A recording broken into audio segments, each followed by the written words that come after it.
Hello. O, ayan, Day. Ito na ang sitwasyon. Ayan nyo. Ayan ang aking hindi masyadong super lamig. Pero, ayan. Pwede akong lumakad. Mayroong yung daanan naman ay hindi slippery. Tapos, tignan nyo. Covered na. Covered na ng yellow yung paligid. No? So, ganito ang sitwasyon ngayon. Ang get up ko, hindi pang winter yung ano ko. Kasi, ano ba? Dapat yung makapal, no? Makapal na makapal. Okay pa rin naman, nanginginig yung aking kamay. Sa lamig kasi walang gloves itong ano ko. Mag-gloves nga ako. Wait lang. So, ayan. Wait lang, ha?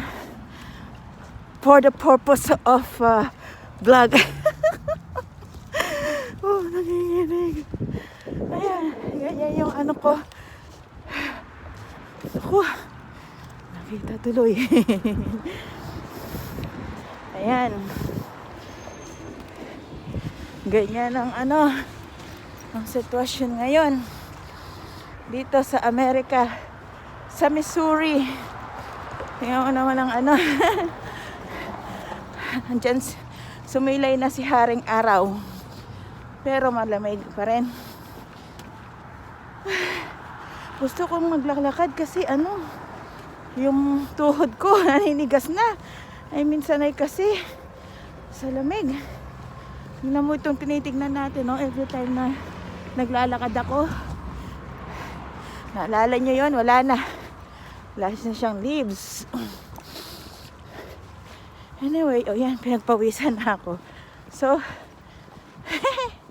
pinagpawisan na ako, so hindi na ako masyadong, ay, riko-riko, Diyos ko Lord. Hindi ako nagbinis. Kasi nagplansya ako ng buhok. Sayang yung plansya ng buhok ko kung magbibinis ako. So, yun.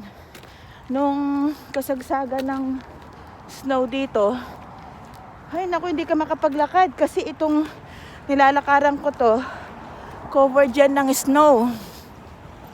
So, hindi ako makapaglakad. Pero thankful ngayon. Tsaka yung kaibigan ko kasi, day off niya.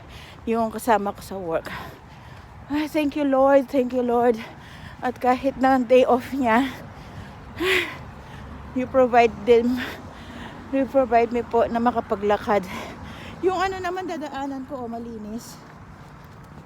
Malinis. Yun nga lang sa gilid-gilid, may snow. Diba? Ganyan ang ang pangyayari pag wala kang sasakyan at hindi ka marunong mag-drive. Magtitiis ka talaga.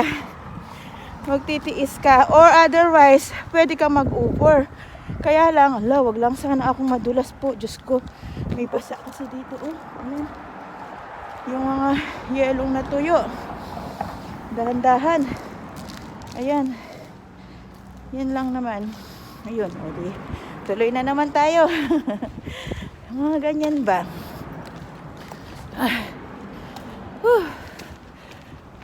Diba? Yan ang mga pagsubok at susuungin sa araw-araw na pakikibaka natin dito sa Amerika. Dapat always be thankful na kahit gano'n, huwag mong titignan yung negative side, huwag mong kakaawaan ng sarili mo, naglalawag.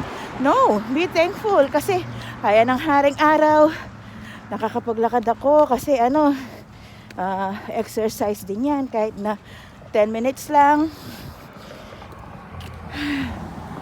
Tignan mo, patay na yung mga kawawa yung mga halaman pag winter. Pero pag spring naman at papasummer na, yan, mabubuhay na naman yan. Maging green na naman. Diba? Parang buhay din yan. Minsan malungkot. Minsan hindi mo pakiwari kung anong mangyayari sa'yo. Pero hindi naman laging ganun.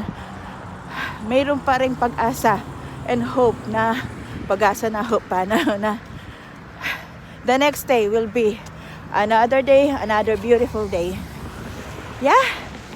Okay, marapit na ako sa aking work. Konting hakbang na lang.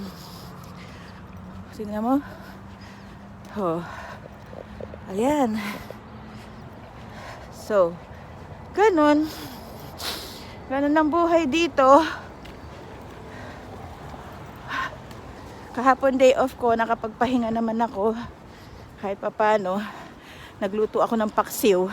At yun ang binaon ko ngayon, tsaka kanin. Sana wag mga amoy, no? Doon sa break room. O, sige, hala. Sa susunod na naman tayo magkwentuhan. Nandito na ako sa aking work. Salamat! Bye-bye! God bless us all. Stay safe, guys, and always think positive. Bye-bye! O, ayaw Dali.